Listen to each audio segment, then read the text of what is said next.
So here we have the Seat Alhambra DSG, which is the automatic on a 66 plate. I'm going to start off by showing you around the outside of the car, and then we'll hop in and run through some controls on the inside.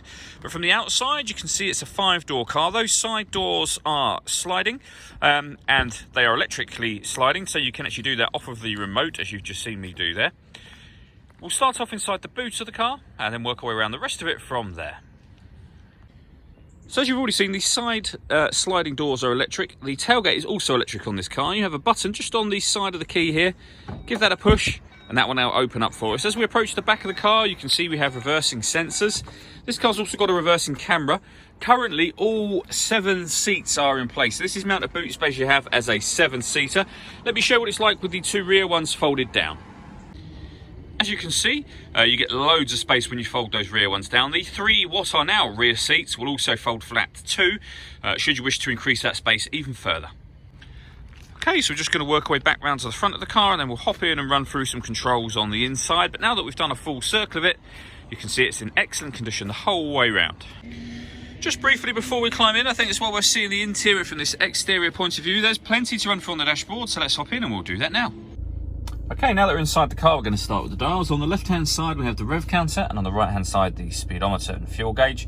In the middle, you can see the total miles for this car, which is 25,204. The information displayed above that can be changed using buttons on the steering wheel. You can see you've got various different bits of trip computer information. There are other menus available as well, from audio, your satellite navigation, telephone, assist systems, settings, and then round back to where we started, the multi-function display. If we back out to the steering wheel, the buttons I was using just a moment ago are over here. We've also got voice activation over that side. And then on the left-hand side, we have stereo controls and the ability to answer incoming phone calls. Underneath that, on this stalk, we have cruise control. Over in the centre, we have the touchscreen radio. So you've got a few option buttons down the side. Aside from that, it does then become touchscreen. So with regards to the radio, first of all, you can see that we have DAB, FM and AM all available to us. If you want to listen to your own music, press the media button. Nothing is inserted or connected at the moment as it's showing no source, but there are plenty of ways to listen to your music. So we have a CD player, SD memory card slots, USB input, Bluetooth audio, so you can stream your music wirelessly, and auxiliary input as well. This car's also got a full colour reversing camera with guidelines showing you what direction the car is headed in relation to the image that you see on the screen, and it has satellite navigation. There's a full video showing how that works on both our website and our Facebook page. Below that, we have dual zone climate control, so you can adjust the driver and passenger temperatures, the fan speed up and down.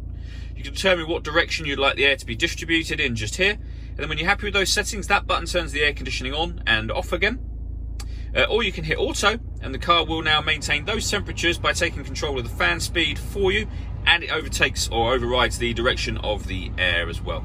To override the climate control, just readjust the fans to your own level, and then put it back for whatever setting you want it on just there. We have heated driver and passenger seats, both with 3 different heat settings each. Beneath that, we have these buttons. So this one will open the tailgate from inside the car.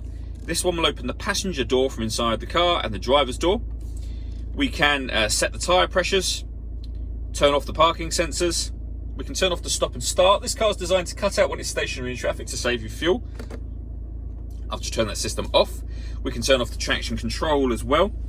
We have this cubbyhole section just here, and then the DSG gearbox, or the gear lever for the automatic gearbox.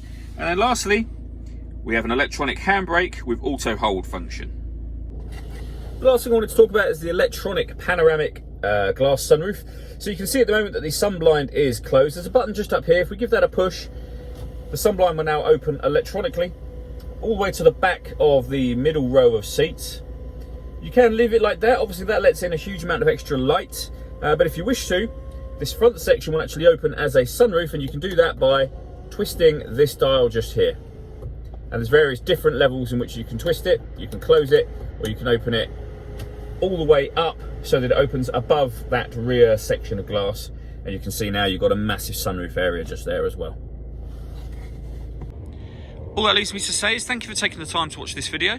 If you'd like to come and see the car in person and have a test drive, please feel free to call any of our MJA sites. We'd love to hear from you soon.